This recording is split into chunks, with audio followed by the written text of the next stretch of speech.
The story you are about to hear is true. Only the names have been changed to protect the innocent. Fatima Cigarettes, best of all long cigarettes, brings you Dragnet.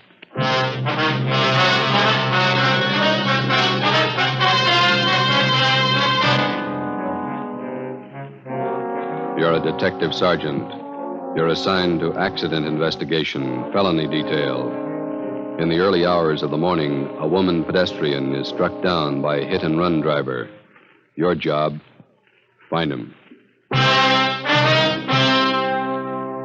If you want a long cigarette, smoke the best of all long cigarettes.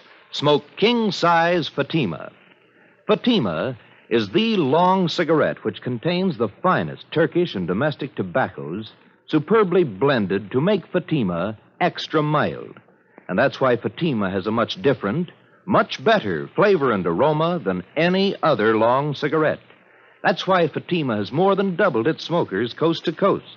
So enjoy Fatima, the best of all long cigarettes.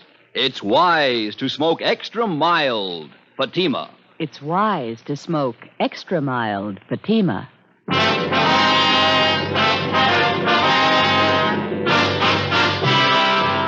Dragnet, the documented drama of an actual crime. For the next 30 minutes, in cooperation with the Los Angeles, traveled step by step on the side of the law through an actual case from official police files. From beginning to end, from crime to punishment, Dragnet is the story of your police force in action. It was Monday, September 4th. It was hot in Los Angeles. We were working the night watch out of traffic division. My partner's Ben Romero. The boss is Captain Sullivan, Commander AID. My name's Friday. It was 12:45 a.m. when I got to the second floor at 123 South Figueroa Street. Accident investigation. The Record Bureau. Hi, Wanda. Hi. Sergeant Romero come back with you? I got a phone message for him. So he's over at Georgia Street. He'll be back in a couple of minutes. You got time to take a 15-7? Sure. I got some additional information on a hit-and-run felony. All right. Pretty warm up here, isn't it? Mm-hmm. Coffee over there if you want it. No, thanks.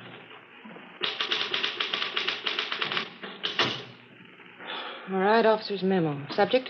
Investigation of hit-run felony. DR number 467923. Location, 7th and Carondelet Streets. It's Carondelet. Mm-hmm. September 3rd, 11:15 p.m. Division reporting, AID. Division of occurrence? Central. Hmm? Central. Date and time occurred, September 3rd, 11:15 p.m. Location of occurrence, 7th and Carondelet.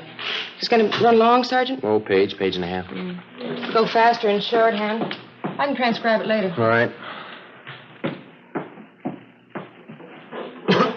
Excuse me. This is for Captain H.W. Sullivan, commanding AID. Mm-hmm. Sir, on the above date at 11:20 p.m., the undersigned officers went to the corner of 7th and Carondelet Streets in response to an ambulance follow-up traffic. Mm-hmm. On our arrival there... You got any matches, Wanda? Yeah, here you are. Okay, thanks. On our arrival there, we were met by 11T. We witnessed ambulance attendants placing an unconscious woman in an ambulance. She appeared to be critically injured. The victim was removed to Georgia Street Receiving Hospital. All right. We then interviewed a man who identified himself as Chester J. Crawford, 540 Green Oak Drive. He stated that he was acquainted with the injured woman and that her name was Sheila Gordon, Gordon, 7832.5 7th Street. Crawford told us that he was taking her home from a dance. And they arrived at the intersection of 7th and Carondelet Streets at approximately 11:15 p.m. 11:15. Okay? Yeah. Crawford further stated that while he and Sheila Gordon attempted to cross the intersection, an automobile headed west on 7th Street went through the red traffic light. Right. Did you read that last part back?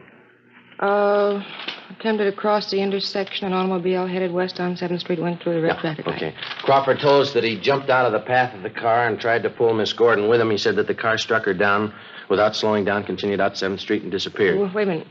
Oh, I'm sorry. And disappeared. Okay. Crawford stated the hit-and-run car was either a Dodge or a Plymouth, but it could have been either last year's model or this year's. He described the car... Is too fast, boy? That's all right. He described the car as either light blue in color or bluish green. Said that he failed to get the entire license number, but that the last three numbers on the rear plate were either 804 or 304. 804 or 304. That's right. Okay. Fine. Crawford said he made an attempt to follow the hit-run car, but that he was unable to obtain transportation. He stated he then ran to a phone at the Corsev Bar and Grill. Spell that? What? Corsev. Oh, Corsev. That's at 7th and Carondelet, and called the police. And the undersigned officers then obtained Crawford's full name, address, phone number, and proceeded to question residents in the neighborhood, and were unable to locate any other witnesses besides Crawford. Okay. Hi. How'd you do? Oh, I saw her. That's about all. Doctor says we won't be able to talk to her for at least a couple of days, maybe not at all. What's your chances? 50-50 if she's heavy on luck. 3 broken ribs, brain concussion, internal injury. What'd Lee Jones have to say? Is that all the report, Sergeant? Oh, yeah, Wanda. We'll have the rest for you a little later. Thank you. Okay. I'll type this much up as soon as I can. Thanks. Sure. What'd Lee Jones have to say? Nothing. He and Pinker went over the area for an hour. No broken glass from headlights at the PI. No tire impressions worth anything. No physical evidence. Where does it leave us? With a half-dead girl and no suspects. What do you think, Joe? I don't know. It's a sour one. Any kickback on the teletype yet? No? That guy she was with, Crawford, not too much help. Looked a little nearsighted to me. He saw well enough to get out of the way of that car. You got the notes. How much to give us?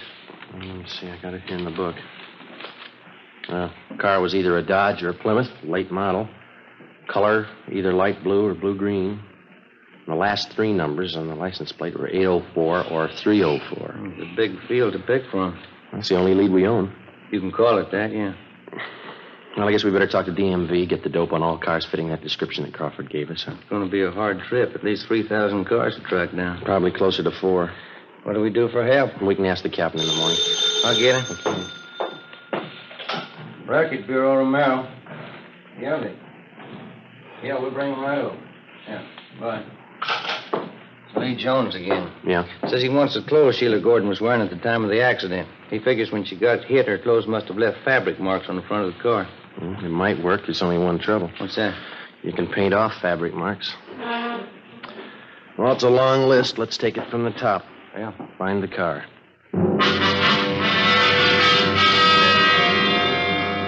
Tuesday, September the 5th. We called Mark Benson at DMV and asked for full information on all vehicles fitting the general description of the hit-run car.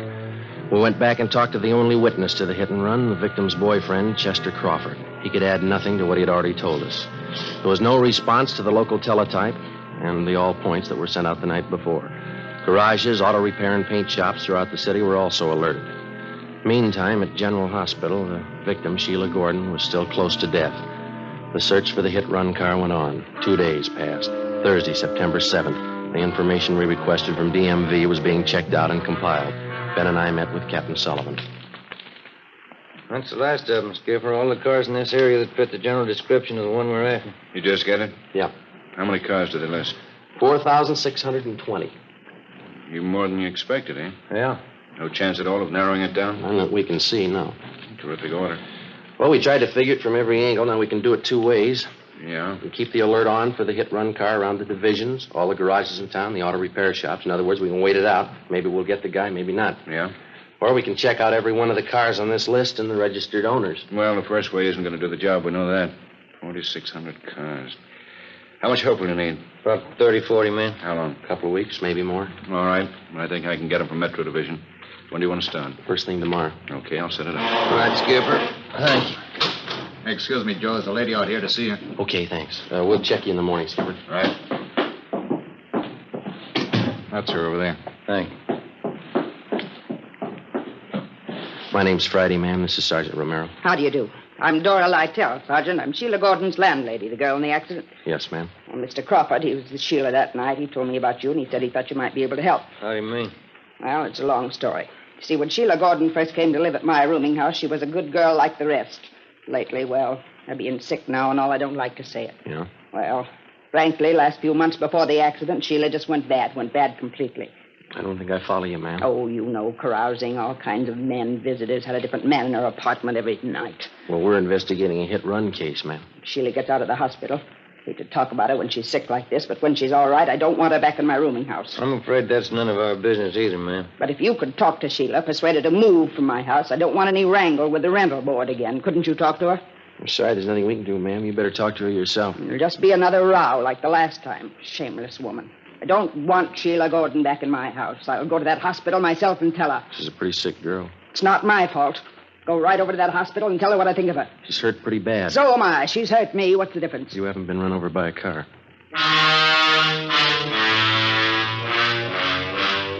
Next morning, Sergeants Reed and McLennan, Ben, and myself joined the 40 men from Metropolitan Division who had started checking out the first of the 4,620 suspected cars. The detail was broken down into teams, and each team was handed a list containing the names of 100 registered car owners. It was a long job and a dull one.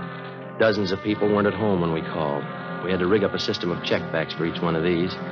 Some cars had changed hands 2 and 3 times. That meant more checking. By the end of the second week, we'd gone through more than half of the 4,600 names on the list. By the end of the fourth week, we had less than 1,000 to go. At the General Hospital, the victim, Sheila Gordon, was pronounced out of danger and recovering. We questioned her, but all she could tell us was that she thought the hit-and-run car was a dark color. The search went on. Monday, October 6th, Ben and I spent a 10-hour day checking a list of car owners south of town. It was 6:35 p.m. when we got back to the office.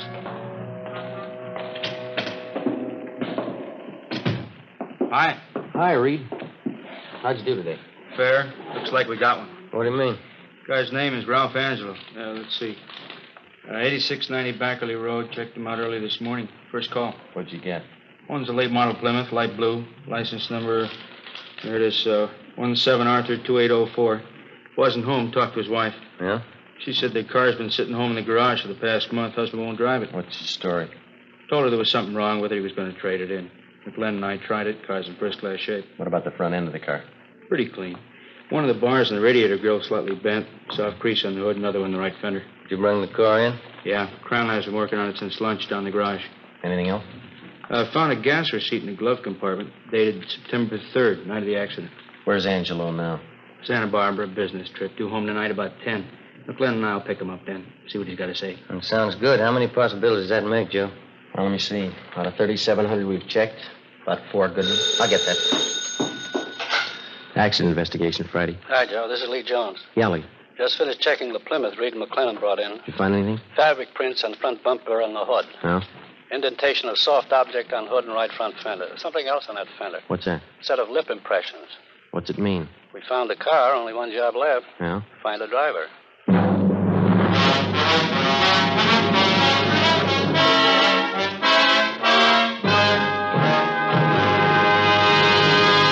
You are listening to Dragnet, the case history of a police investigation, presented in the public interest by Fatima Cigarettes. If you smoke a long cigarette, it will be in your interest to listen to a typical case history of a Fatima smoker. It's the case of attorney R. Michael Charters, member of the New York Bar. And this is his actual signed statement. Lawyers are always working against time. Long hours mean smoking more, and that's why I prefer extra mild Fatimas. I recommend them to anyone who likes a king-size cigarette. In my opinion, it's wise to smoke extra mild Fatima. And more smokers are discovering this every day. Actual figures show Fatima has more than doubled its smokers coast to coast. So enjoy Fatima yourself. The long cigarette, which contains the finest Turkish and domestic tobaccos, superbly blended to make it extra mild. You will prefer Fatima's much different, much better flavor. You will agree. It's wise to smoke extra mild Fatima. It's wise to smoke extra mild Fatima. The best of all long cigarettes.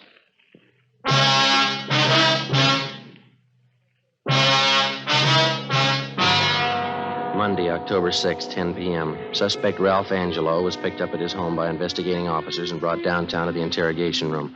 Sergeants Reed and McLennan, Ben, and myself questioned him for 3 hours. At 1:30 a.m., we took Angelo to the county jail where he was booked on suspicion of 501 vehicle code, hit and run felony. The next morning, we obtained a warrant from the district attorney's office, and later that day, Ralph Angelo was arraigned in Municipal Court Division 7. The date was set for his preliminary hearing in municipal court. Sheila Gordon recovered from her injuries and was released from the general hospital. On October 10th, the preliminary hearing was held.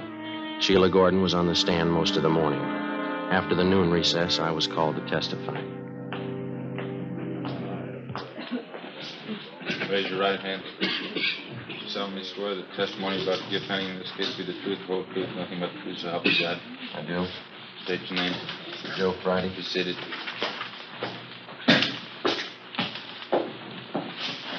State your name, please. Joe Friday. Your address. 4656 Collis Avenue. Your occupation. I'm a police officer in and for the city of Los Angeles. Are you one of the investigating officers assigned to this case? I am. Did you have a conversation with the defendant regarding this case? I did. Where? In the traffic division at 123 South Figueroa Street. Who's present?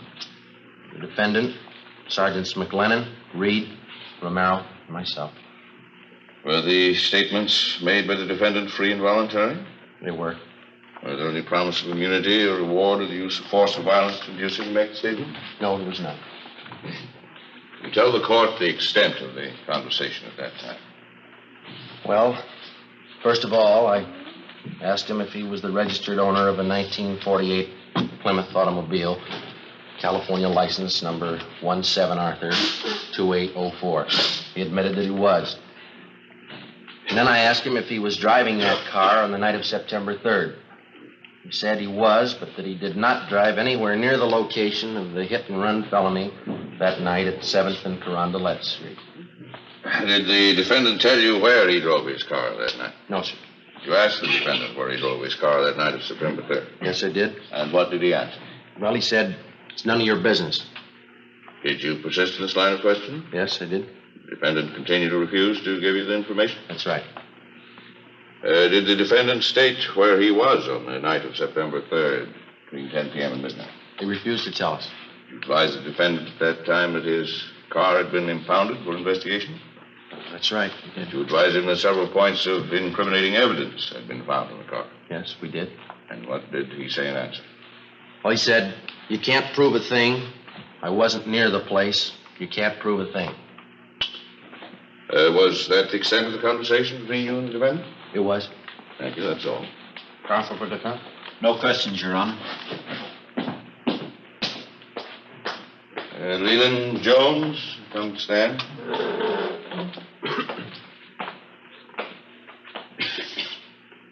Raise your right hand. You solemnly swear the testimony you're about to give pending this case be the truth, the whole truth, nothing but the truth, so help you God. I do. State your name. Lee Jones. Be seated. Your occupation? I'm a police officer in and for the city of Los Angeles. What particular detail are you assigned to? I'm a lieutenant in charge of the police crime laboratory. Well, counsel for defense stipulate the witness is a qualified forensic chemist? So stipulated. Mr. Jones, you are the commander in charge of the police department's scientific investigation division. Is that correct? Yes, yes. Jones, I will show you a photograph of an automobile. California license number 17A2804 to be marked People's Exhibit C. Have you ever seen this car before? I have. Where and when did you see it, please? I saw it at the traffic division garage, 123 South Figueroa Street, Monday, October 6th this year. Did you make an examination of this car at that time? I did. What did the examination consist of? And what were your findings? I made a systematic examination of the car using oblique lighting from a 500-watt photo flood lamp and a bell-type reflector. I found the following evidence. On the front bumper of the car, I found fabric marks consisting of 51 threads to the inch. I then took a perpendicular photograph of those marks with a copy camera.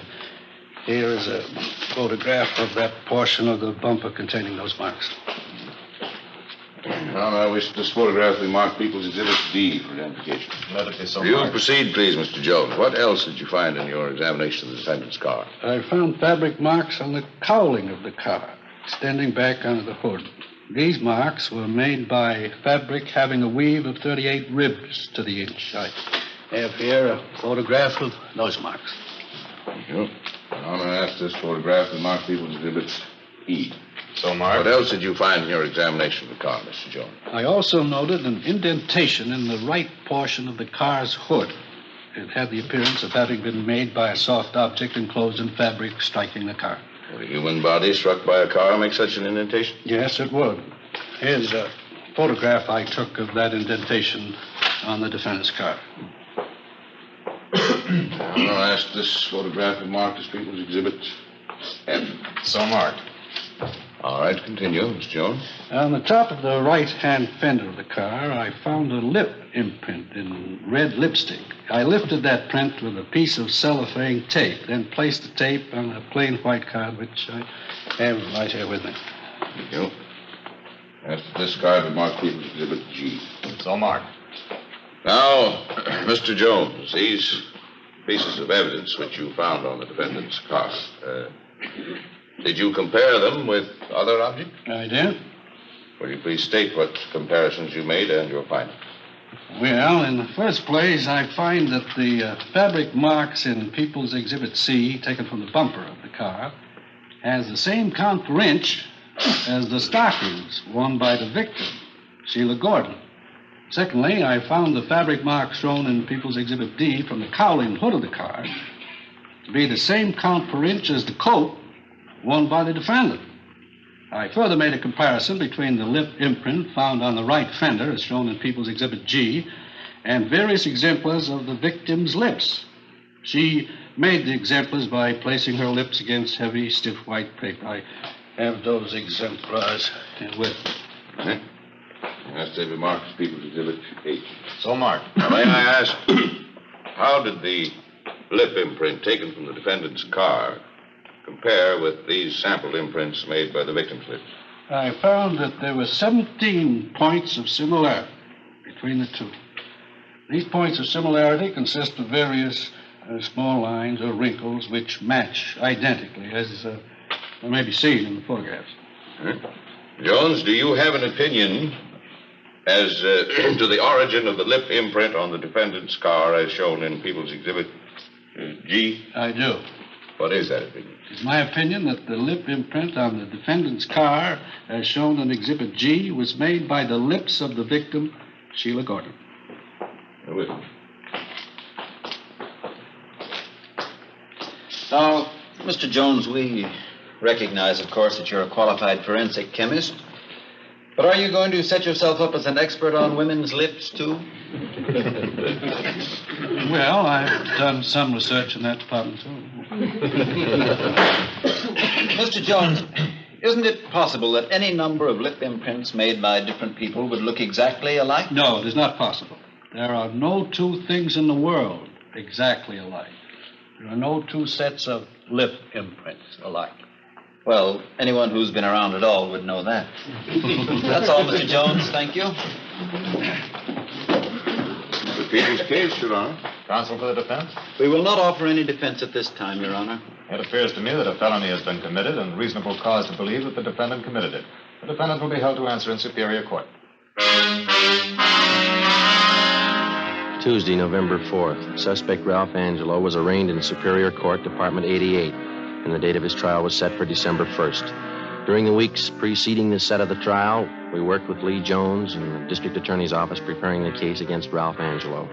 2 days before the trial opened, we had a visit from one of the men from the DA's office, a process server. All right, Burr. Hi. We got trouble. Yeah? Sheila Gordon's disappeared.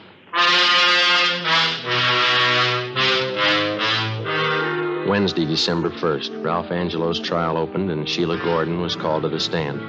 She failed to appear. We checked her few known friends in the city. They couldn't help. She had disappeared from her new address and taken everything with her. A bench warrant was issued by Superior Court for Sheila Gordon. The deputy district attorney succeeded in having the court grant a delay in order to find the missing girl, in this case, the complaining witness. Meantime, we got out a local broadcast and an APB. We got missing persons detail to help out in the search. Still no sign.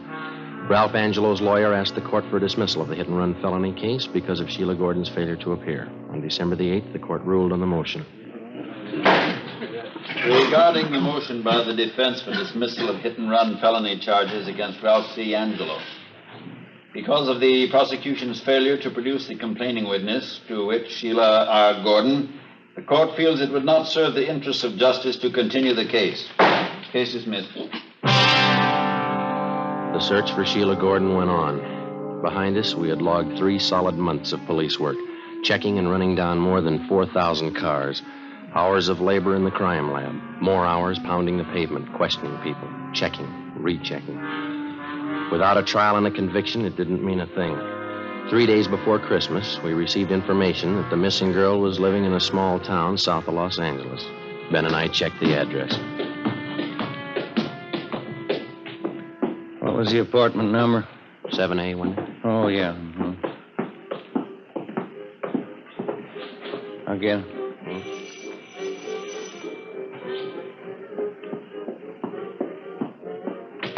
Yeah? Oh, you two. Come in. Sit down. Make yourself at home. I'm sorry the place is such a mess. A little party earlier tonight. It's messed up. What about the trial? Why didn't she show? Come on, sit down. See, I'll tell you what. I'll freshen up a little, put on some makeup. What about the trial? I didn't have anything against the guy. Didn't mean to run me down. You wouldn't happen to have a drink on you, would you? You know better than that. Why didn't you show up at the trial? I told you I didn't have anything against the guy. What was it, a payoff? Look, why don't we go out and get something, then we can come back and have a party. How much did he give you? $50. He was awful nice. You agreed not to show in court. I didn't have anything against the guy, that's all. Better get your coat.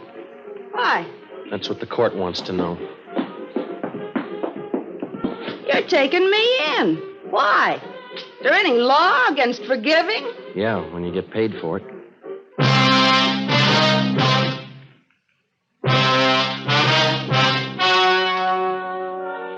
The story you have just heard was true.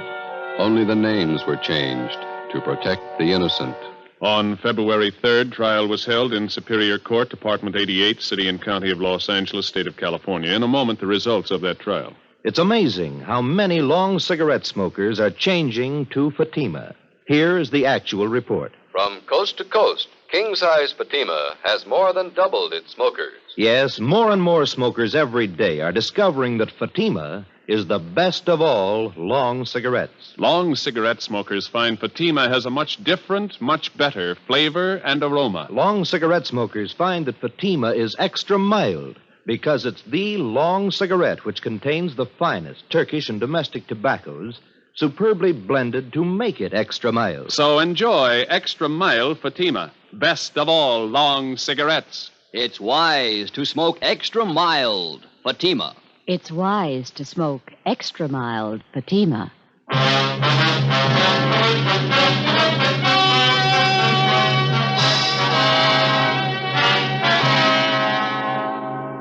Sheila Gordon was returned to Los Angeles, and a new date was set for the trial of Ralph Angelo. Subsequently, he was tried and found guilty as charged. Angelo was also tried, along with Sheila Gordon, for compounding a felony. They were both convicted and received the sentence as prescribed by law. They are now serving their terms in the state penitentiary. You have just heard Dragnet, a series of authentic cases from official files. Technical advice for Dragnet comes from the Office of Chief of Police W.A. Wharton, Los Angeles Police Department. Fatima Cigarettes, the best of all long cigarettes, has brought you Dragnet from Los Angeles. The Halls of Ivy is especially pleasant listening tomorrow on NBC.